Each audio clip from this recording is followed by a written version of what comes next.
মালহামাতুল কুবরা launch করার পরে আল্লাহ রাব্বুল আলামিন এই মুসলিম উম্মার এই দুরবস্থা কাটানোর জন্য ইমামুল মাহদিকে পাঠাবেন ইনশাআল্লাহ।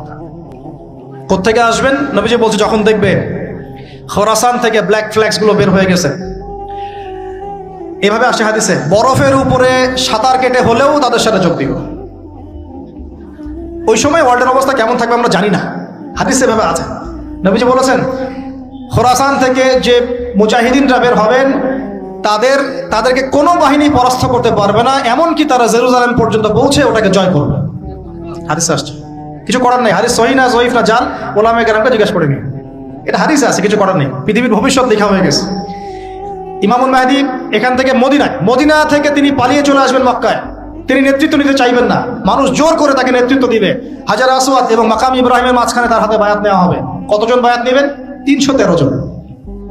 300। এরপর শাম থেকে একটা বাহিনী তার সাথে যুদ্ধ করতে আসবে। আল্লাহ পাক তাদেরকে মক্কা মদিনার মাঝখানে বাইদা নামক জায়গায় ধসিয়ে দিন, ধসে যাবে, সব আসতে পারবে না।